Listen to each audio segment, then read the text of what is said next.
Assalamualaikum warahmatullahi wabarakatuh. Salam sukses selalu kembali lagi bersama saya Narari Rahadian Budiono. Di video kita kali ini kita akan coba membahas mengenai pembuatan CV atau kurikulum vitae dan risam by Narari Rahadian Budiono. Oke, teman-teman. Pertanyaan pertama dan utama tentunya buat teman-teman yang paling banyak ditanyakan mengenai CV and risam adalah di mana letak perbedaannya. Karena memang di Indonesia sendiri penggunaan istilah CV, kurikulum vitae, atau risam begitu, masih bias dan overlapping mengenai definisinya ya. Jadi sebenarnya kalau misalnya kita ngelamar kerja, yang kita pakai itu CV atau risam gitu, atau sebenarnya keduanya sama gitu. Nah, coba akan kita bahas dan kita ulas lagi di video kita kali ini mengenai di mana letak perbedaannya dan di mana juga letak persamaannya. Tambah kalau misalnya kita dengar juga tentang esai itu terus apa ya? Kemudian biografi itu apa ya dan sebagainya. Nah, ini kita coba nanti akan bahas sekilas saja, cuman memang pendalamannya ada pada pembahasan CV dan risam ya teman-teman ya. Baik, eh, jadi ini pertanyaan dasarnya ya. Jadi di mana sih letak perbedaannya gitu? Jadi ada satu sumber yang mencoba memetakan perbedaan antara risam dan CV begitu. Satu dilihat dari konteks panjang pendeknya. Untuk risam sendiri dia golongkan pada kategori yang pendek, artinya memang penulisannya, kemasannya dia pendek dan umumnya hanya ada satu halaman saja. Sementara CV dia lebih panjang, lebih lebih dari satu halaman, dia di antara 2 sampai dengan 3 halaman tergantung dari kebutuhannya, tergantung dari data personalnya itu sendiri gitu. Seberapa banyakkah data yang bisa atau informasi yang bisa disajikan dalam CV tersebut. Jadi itu akan mempengaruhi banyak sedikitnya halaman.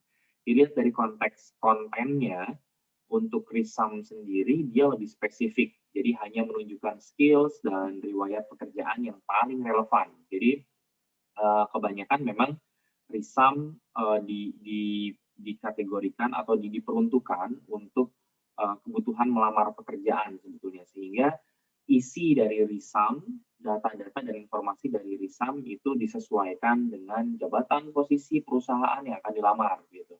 Sementara CV isinya atau kontennya dia lebih komprehensif, menjabarkan riwayat akademik, pekerjaan, dan pencapaian secara lengkap. Jadi sebenarnya uh, tidak hanya untuk kebutuhan melamar saja, tapi dari sisi konten, CV lebih masuk pada kategori database sebetulnya ya, di mana perusahaan atau institusi atau instansi bisa menggunakan CV tersebut untuk membuka lagi portofolio, kemudian track record, kemudian roadmap dari karyawannya gitu, mengenai berbagai macam hal lah, karena memang CV itu dia lebih lebih merangkum, lebih memuat berbagai macam informasi yang lebih komprehensif, detail. Makanya kenapa tadi dari dilihat dari panjang pendeknya, CV jauh lebih lebih detail gitu ya, jauh lebih panjang. Nanti akan kita jelaskan lebih lebih lengkap lagi. Dari sisi tujuannya, untuk risam sendiri memang digunakan seperti tadi yang sudah saya sampaikan, jadi digunakan untuk melamar pekerjaan. Sementara CV, risam untuk melamar pekerjaan, sementara CV digunakan untuk bukan hanya untuk melamar pekerjaan, tapi juga untuk keperluan-keperluan akademik. Ya, jadi kayak misalnya dilihat recordnya seseorang ini roadmap risetnya di bidang apa misalnya, atau misalnya kalau misalnya dilihat dari perspektif kerja, dunia kerja begitu, dilihat dari pengalaman-pengalaman kerja yang dia miliki apa saja, keberhasilan prestasi kerjanya, KPI-nya, quality performa index-nya seperti apa, mungkin ya prestasi-prestasi yang pernah dia raih dan sebagainya, itu terangkum dalam CV, dan perusahaan bisa membuka database itu untuk pertimbangan misalnya promosi atau mutasi gitu ya.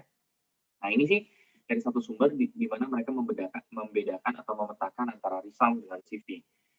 Saya sendiri mendefinisikan risam sebagai data dan identitas dasar mengenai diri dengan penekanan terhadap informasi, pengalaman, dan kompetensi yang outstanding dan relevan dengan kebutuhan penerima risam itu sendiri.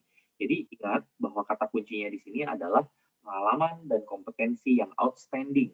Jadi karena risam ini hanya satu lembar, gitu ya, hanya satu halaman, sehingga informasi dan data yang kita muat dalam risam itu harus seefektif mungkin, mampu menginfluence atau mampu mempengaruhi gitu ya, atau mampu meyakinkan si pembaca risam itu sendiri. Oke, sementara, nah kemudian pada akhirnya, pada umumnya risam digunakan sebagai fast review perusahaan dalam menentukan kandidat yang paling menonjol di antara pelamar kerja yang lainnya. Jadi taruh kata gini ya, jadi sebuah perusahaan ada ratusan pelamar nih gitu ya, dan perusahaan nggak mungkin dalam waktu dan tempo sesingkat-singkat ini kayak proklamasi ya, dalam waktu dan tempo dan yang singkat-singkatnya, dia mereview detail satu persatu karyawannya. Walaupun endingnya nanti bakalan kayak gitu, cuman untuk screening awal, untuk seleksi awal dengan jumlah ratusan atau bahkan ribuan pelamar, maka yang dilihat dulu adalah appearance atau tampilan pertama, cover pertamanya adalah risam gitu ya. Jadi fast review dulu, kira-kira si risamnya ini, si data yang ditampilkan ini meyakinkan atau tidak, gitu. Menarik atau tidak orangnya, dari kompetensi dan pengalamannya dilihat, kan ada rangkumannya di situ, eee eee, apa namanya, menarik atau tidak. Makanya nanti di belakang akan kita tampilkan bagaimana contoh risam gitu ya, di mana ada ilustrasi-ilustrasi grafis tentang kompetensi-kompetensi atau skills yang kita miliki. Nah, itu bisa meyakinkan atau tidak. Jadi fast review tuh. Jadi review cepat aja screening awal dari perusahaan gitu ya untuk menseleksi calon karyawannya yang banyak jumlahnya. Oke, baru walaupun nanti endingnya tetap setelah terseleksi, setelah terpilih menjadi beberapa karyawan gitu dari risam yang terpilih, maka akan di cross check detail kembali, akan diverifikasi kembali untuk dokumen-dokumen atau berkas-berkas pendukung atau bukti-bukti pendukung yang menyertai lamaran kita. Oke, sementara CV pada umumnya digunakan sebagai database perusahaan atau institusi untuk mengenal latar belakang kita, roadmap, target, bahkan hingga personality kita lebih dalam. Karena memang si CV ini dia nggak pilih-pilih poin pengalaman dan pengalaman kerja maupun skills ya, yang apa namanya, jadi gini, kebutuhan CV itu sebetulnya bukan untuk melamar satu jabatan atau satu posisi tertentu gitu, tapi CV itu lebih menceritakan kita lebih utuh. Makanya, eee, kalau risam tadi pengalaman kerja dan skills-nya yang dicantumkan di risam itu ya sebaiknya yang sesuai aja sama lamaran yang lagi kita lamar gitu ya, pekerjaan yang lagi kita lamar. Tapi kalau CV enggak, CV itu, mmm, lebih memuat semuanya gitu. Makanya kebutuhan dari CV bisa anyone, siapapun gitu, dan durability-nya ini atau masa berlakunya ini lebih panjang karena memang ini adalah makanya dinamai CV gitu ya. Risam itu kan asal kata dari Perancis nih, resumer gitu yang artinya memang ringkasan. Sementara CV, kurikulum vitae yang diartikan sebagai perjalanan hidup. Maka dia mengilustrasikan, menggambarkan sebenarnya perjalanan hidup kita tuh apa aja sih gitu. Jadi memang tidak diperuntukkan untuk melamar atau purposesnya itu hanya ditujukan pada destinasi-destinasi yang spesifik sebenarnya. Jadi ini lebih kepada database kita. Cuman masih disajikan dalam bentuk data dan pointer. Nah, gitu ya. Nah, nanti kita akan bedakan dengan biografi gitu ya.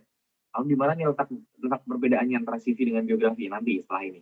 Jadi CV itu adalah informasi dan data mengenai diri yang lebih komprehensif yang memuat gambaran menyeluruh tentang diri termasuk minat dan keahlian yang dimiliki.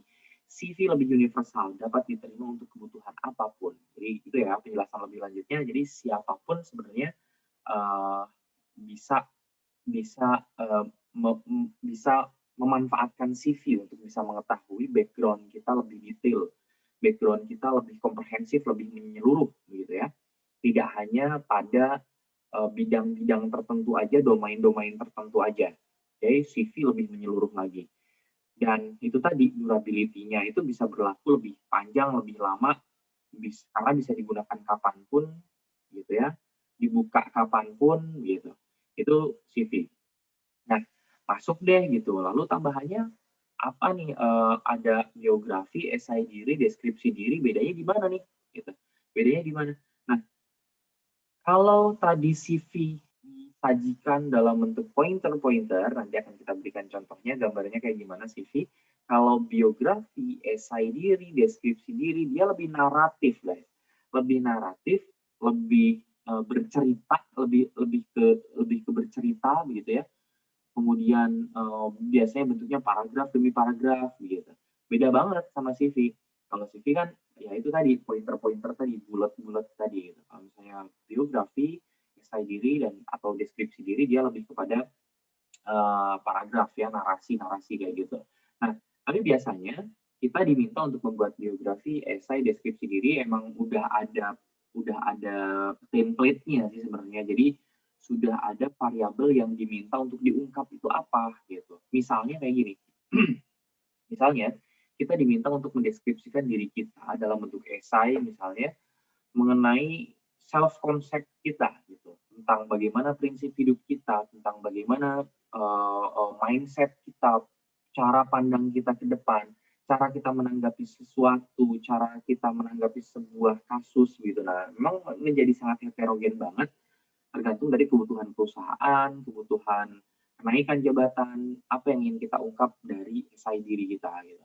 Self concept kita, self esteem kita, social self kita, self knowledge kita. Itu variabel-variabel ini contoh aja sebenarnya, tergantung kebutuhannya. Tapi yang jelas yang ciri yang sangat membedakannya adalah itu tadi, disajikan dalam bentuk naratif, disajikan dalam bentuk deskriptif gitu ya, dalam bentuk paragraf-paragraf gitu.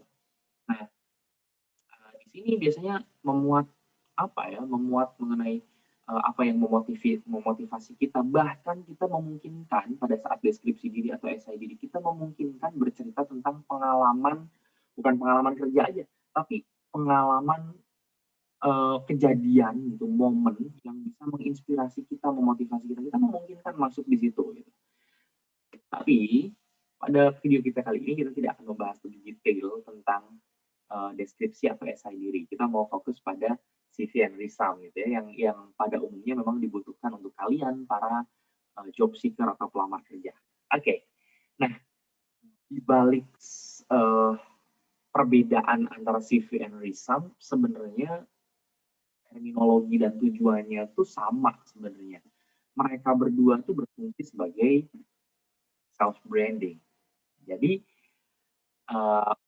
apa yang kita tuangkan dalam CV and resume itu harus bertujuan untuk meyakinkan dan menjual diri dalam tanda petik ya, bukan menjual diri dalam konotasi negatif nih, tapi membranding diri kita supaya meyakinkan pihak-pihak yang menerima CV or resume gitu ya, bahwa kita adalah orang yang mereka cari, bahwa kita adalah yang layak gitu ya.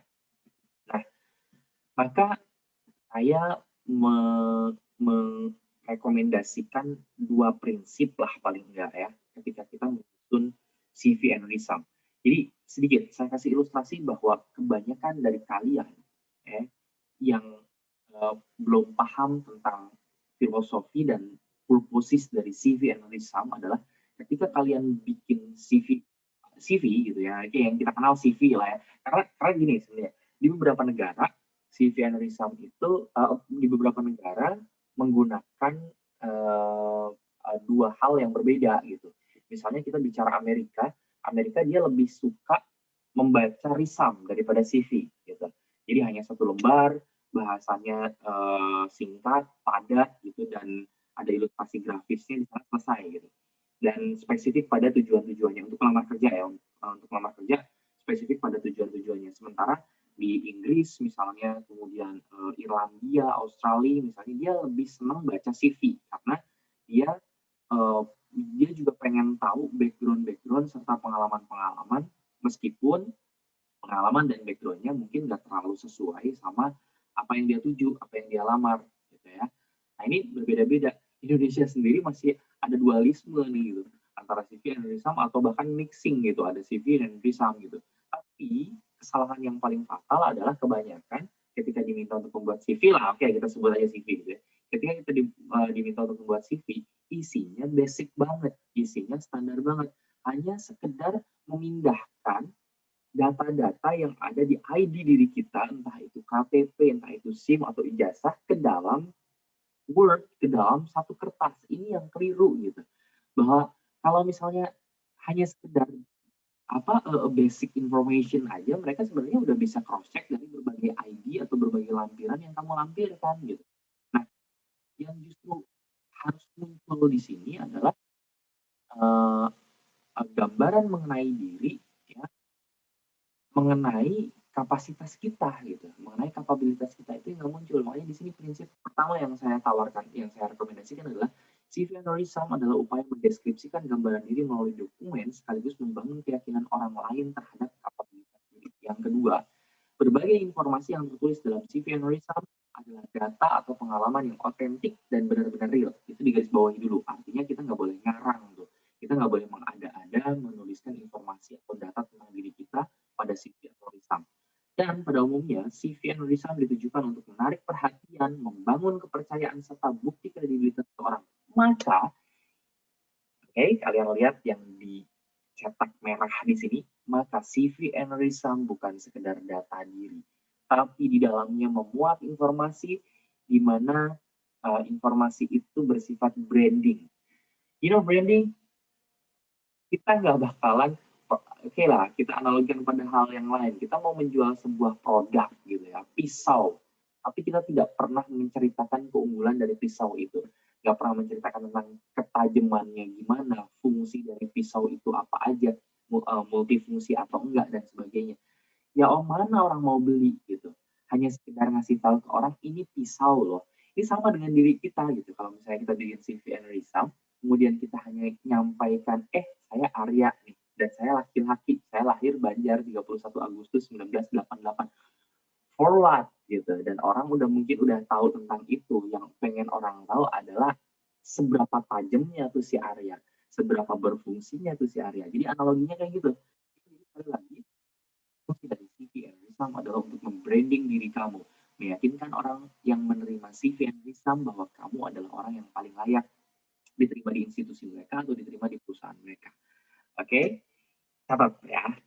Dan kita masuk ke gimana kita mau nyusun kurikulum VT or resume, gitu ya. Ada paling nggak 5 hal yang saya rekomendasikan ketika kalian mau nyusun CV atau resume. Yang pertama adalah recent or terkini gitu ya. Yang paling baru gitu ya, informasi-informasi yang paling baru itu ditaruh paling atas. Jangan sebaliknya. Kadang-kadang kita mau menyampaikan pengalaman kerja, tapi dimulai dari pengalaman kerja yang pertama banget gitu ya, pengalaman pertama kerja ditempatkan di paling atas. Ini yang keliru. Atau misalnya riwayat pendidikan ditempatkan di paling atas, mulai SD, SMP, SMA. Ini yang keliru. Ini kita coba balik bahwa riwayat pendidikan terakhir ditempatkan paling tinggi, gitu, paling atas. Kemudian ada prinsip namanya KISS gitu ya. Ada hukum namanya KISS gitu. Keep it short and simple. Jadi jangan terlalu bertele-tele. Kan kita lagi bicara CV and resume. Kita tidak berbicara tentang biografi or essay gitu atau deskripsi diri. Kalau deskripsi diri and essay atau biografi bolehlah kita menguraikannya karena memang yang diminta emang kayak gitu gitu. Yang diminta adalah berbicara banyak hal, bahkan kadang-kadang menyampaikan berbagai macam asumsi kita gitu. Boleh-boleh aja kalau di biografi. Cuman kalau di CV and resume yang diminta adalah keep it short and simple gitu. Kemudian yang ketiga adalah fakta di atas fiksi gitu, yang tadi saya bilang gitu. Jangan pernah mengarang tentang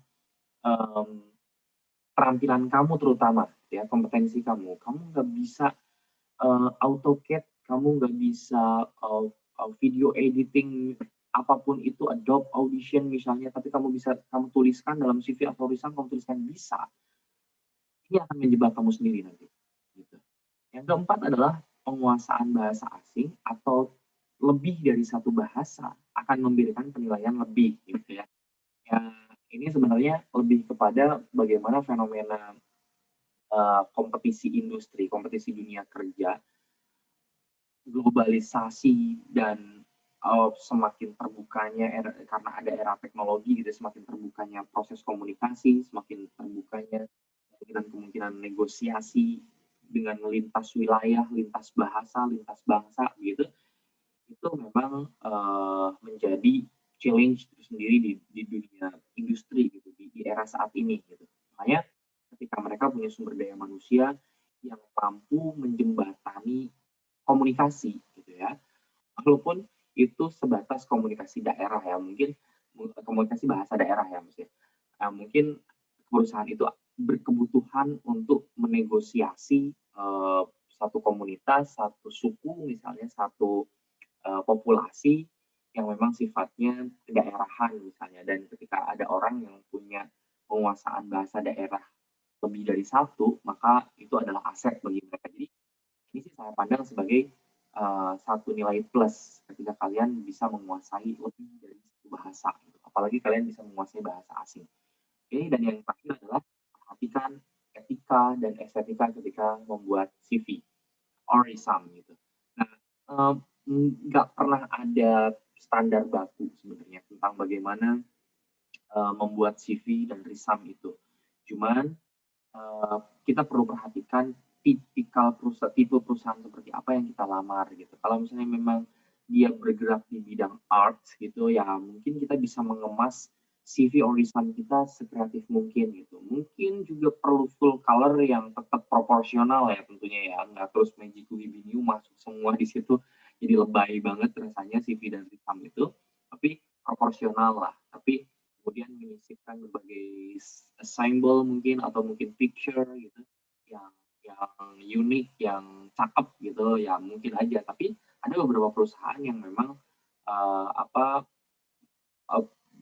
sifatnya itu formal gitu ya, maka kita jangan terlalu full color di situ, kemudian jangan terlalu juga estetis banget lah ya. Ya kita tetap wajar, tetap tetap enak dibacanya, tetap informatif gitu ya. Cuman melibatkan kesantunan-kesantunan sesuai dengan corporate culture dari perusahaan itu sendiri gitu. Namun kadang-kadang perusahaan itu juga menetapkan template untuk CV, entah itu by system atau memang kita mengunduh sebuah template dan kita tinggal mengisinya, kita patuh aja di situ gitu. Kita nggak perlu kemudian berimprovisasi, udah ada template yang kita unduh, kemudian kita tambahin macam-macam di template itu, nggak perlu gitu. Kalau misalnya memang sudah ada template-nya, kita tinggal mengikuti template itu gitu. Apalagi by system. By system kan kita udah nggak bisa apa-apakan lagi, kita hanya tinggal mengisikan kolom by kolom aja yang udah disediakan oleh perusahaan mengenai CV atau resume tersebut gitu. Kan sebenarnya di sini kebutuhan keterampilan kalian dalam hal mengemas CV atau resume baik digital or non digital gitu itu penting banget sekarang gitu, karena sekarang kebutuhan perusahaan ketika ingin mereview CV atau resume kamu bisa jadi tidak dalam bentuk hard file aja, tapi juga dalam bentuk soft file gitu. Oke, baik. Lalu, kita jelaskan lebih detail tentang 5 poin ini ya. Pertama kan ini, terkini, riset, ditaruh paling atas. Jadi informasi terbaru ditulis paling atas dan seterusnya, berurutan ke bawah. Mulai mungkin dari riwayat pendidikan, mulai dari pengalaman kerja, kemudian mungkin dari prestasi mungkin ditempatkan prestasi yang terbaru apa yang didapetin gitu. Tapi kalau prestasi sama sama skills sebetulnya itu lebih fleksibel sebenarnya. Tinggal mana yang paling outstanding itu bisa ditempatkan paling atas gitu. Misalnya prestasi tertinggi, pencapaian prestasi tertinggi ini skala internasional atau skala nasional itu bisa ditempatkan di paling atas meskipun itu bukan yang terbaru gitu. Ataupun misalnya kompetensi, kamu ngerasa jago banget public speaking misalnya, ya udah public speaking tempatin paling atas gitu. Kemudian disusul dengan kompetensi-kompetensi selanjutnya yang mungkin rate-nya atau grade-nya ada di bawahnya. Oke. Okay? Keep it short and simple itu tadi resume. Untuk resume itu hanya menuliskan pengalaman yang relevan aja. Oke, sedangkan CV dia lebih lengkap, sajikan dalam bentuk bullet or pointer. Jadi perbedaannya di sini gitu. Keep it short and simple untuk resume itu kita nggak perlu nulisin semua pengalaman kerja kita masuk ke dalam resume itu, karena kan kita cuma diminta untuk menyajikan dalam satu halaman aja, dalam satu lembar aja. Nggak muat juga, dan juga apalagi pengalaman-pengalaman yang kita tuliskan yang sebanyak itu nggak relevan sama pekerjaan yang lagi kita lamar, buat apa, nggak efektif gitu. Sementara CV ya bolehlah kita tuliskan lebih lebih lengkap meskipun nggak sesuai dengan lamaran yang kita lamar, pekerjaan yang kita lamar, tapi tetap ditulis dalam bentuk tadi pointer all bulleted gitu ya. Jadi um, apa Bedakanlah ini yang paling gampang sebenarnya ngebedainnya sama biografi, sama esai dan deskripsi diri gitu ya. Keep it short and simple ini, jadi jangan jangan semuanya ditulis. Nah, di sini juga ya untuk lisan terutama nih jangan semua ditulis nih ya. Karena, satu itu mungkin pengalaman kamu nggak relevan, kompetensi kamu juga nggak relevan, percuma juga kamu masukin di risamnya. Yang kedua, ketika kamu menunjukkan apalagi dalam durasi waktu yang singkat gitu ya, dalam 2 tahun kamu punya 20 pengalaman kerja. Bagi sebagian orang menganggap itu adalah prestis gitu. Ini yang salah sebenarnya, bahwa justru perusahaan akan menilai, "Gila nih orang, dalam 2 tahun dia udah 20 bekerja di tempat yang berbeda-beda." Artinya mungkin bisa jadi kompetensinya nggak bagus, karena mungkin dia nggak pernah bertahan lama di satu perusahaan dia, atau mungkin, loyalitasnya nggak ada, gitu. Loyalitas untuk perusahaan nggak ada dan bahaya kita mempekerjakan orang-orang seperti ini. Ini juga yang perlu kita kendalikan, emosi kita untuk menyampaikan berbagai hal tentang diri kita. Nah, oke. Dan lanjut tentang, fakta.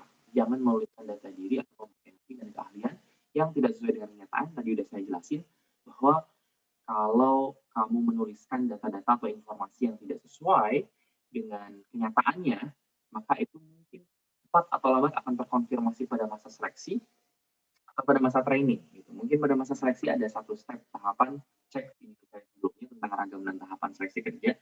Mungkin salah satunya ada proses tahapan tes kompetensi gitu ya, tes keahlian lah, praktek dan sebagainya.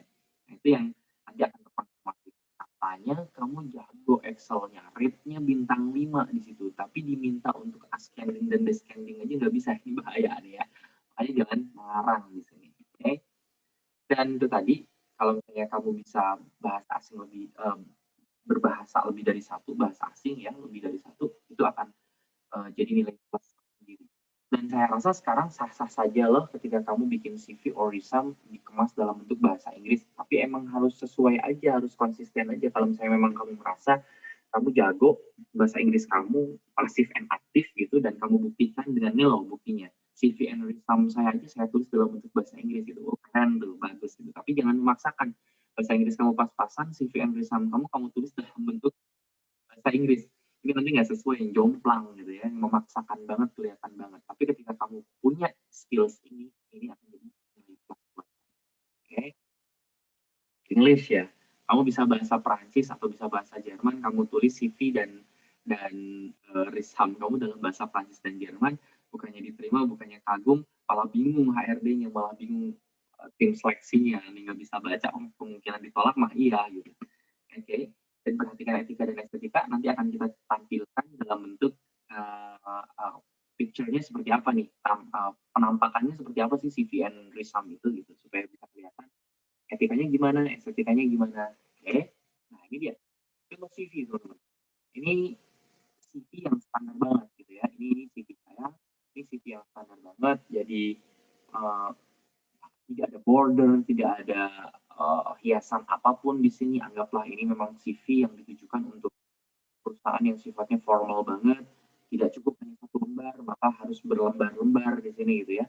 Mulai dari profile dan deskripsi singkat lah tentang diri sendiri gitu sampai dengan sorry di sini ada tata penulisan yang kurang rapi sebenarnya tentang tanggal lahir, kebangsaan. Ini kan memang harusnya lurus gitu ya titik duanya. Jadi ini kemudian keahlian utama ini harusnya masuk ke halaman berikutnya gitu, tapi ini enggak. Nah, ini contoh yang kurang baik, tapi kurang lebih inilah gambaran CV gitu ya. Ini dari satu lembar. Oke. Okay?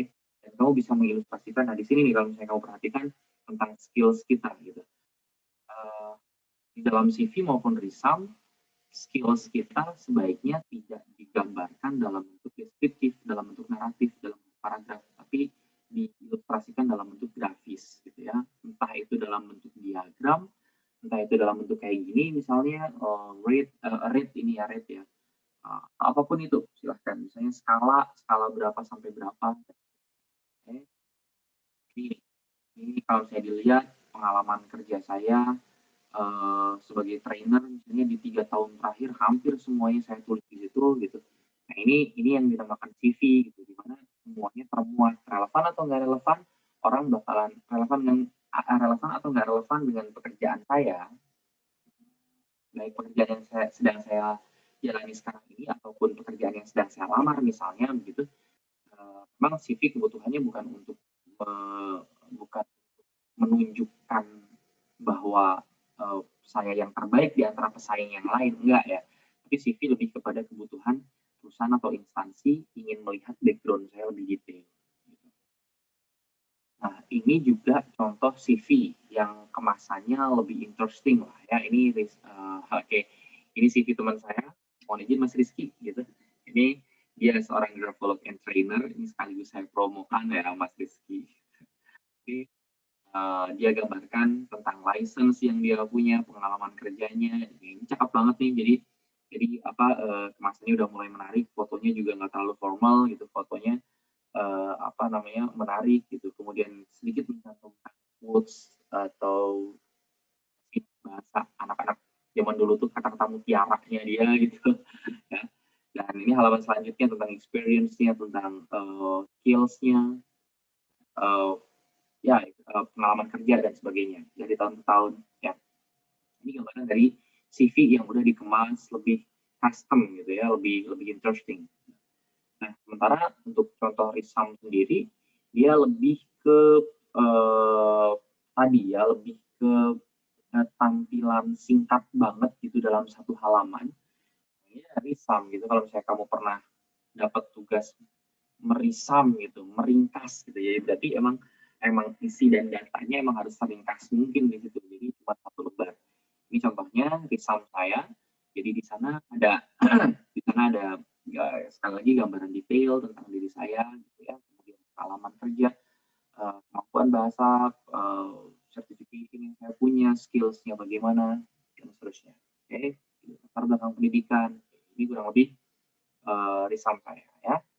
Dan oke, dan ini juga bentuk risam yang berbeda gitu ya. Di sini ada Davis Ayu Chandra, jenis kelamin, statusnya bagaimana, riwayat pendidikan. Jadi kalau misalnya kamu lihat di sini kan, lihat kan riwayat pendidikannya itu kan sifatnya recent gitu, sifatnya yang terkini dulu, yang terbaru itu apa gitu. Ya, oke. Ini juga contoh risam.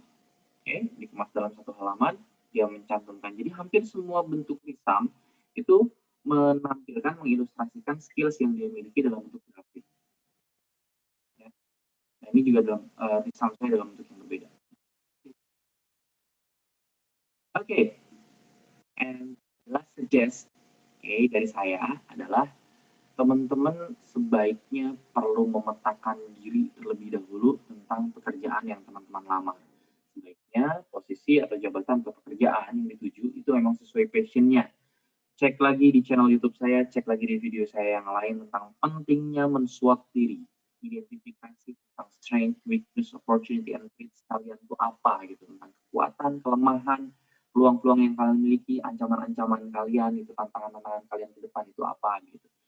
Begitu udah terlist dengan baik, apa aja kemampuan kamu, apa aja minat kamu, apa aja yang menjadi kelemahan kamu dan apa yang harus kamu perbaiki, maka kamu akan semakin mengerucut, akan semakin mengkristal pada satu tujuan kalian tertentu. Ya. Nah, kenapa? Apa kaitannya dengan CV and Risam? Kaitannya adalah kamu tidak akan pernah kesulitan ya, menemukan kesulitan ketika kamu membuat CV and Risam, ketika kamu sudah menemukan passion kamu itu apa. Okay? Ketika kamu sudah mengenali diri kamu itu diri yang bagaimana. Ya. Dan lagi, sebaiknya kamu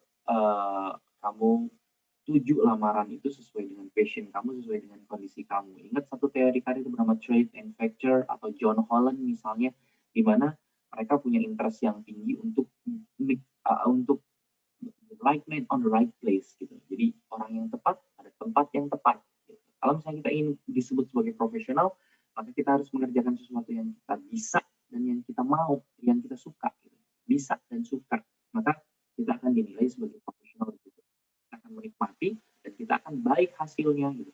Nah, kalau misalnya kamu memaksakan diri, ya memang kebanyakan kita memang untuk juga menekan angka pengangguran di Indonesia.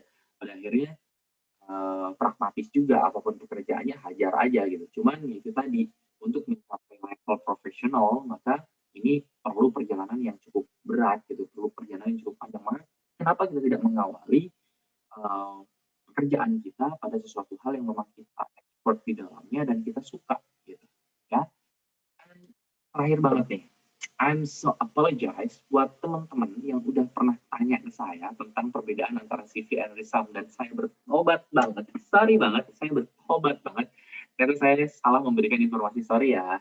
Jadi buat yang pernah tanya tentang CV and resume itu perbedaannya di mana, malah saya waktu itu saya memberikan gambaran yang kebalik dari ini gitu ya, bahwa, CV itu, lebih padat, lebih ringkas, sementara resume itu lebih detail. Ternyata setelah setidaknya 3 sampai dengan 5 referensi saya cari, ternyata resume itu justru lebih spesifik, lebih singkat, lebih lebih simpel gitu ya, hanya 1 lembar, ya gitu. Sementara CV dia lebih detail, bahkan tidak dibatasi sebetulnya halamannya, tergantung dari data atau informasi si orang itu sendiri.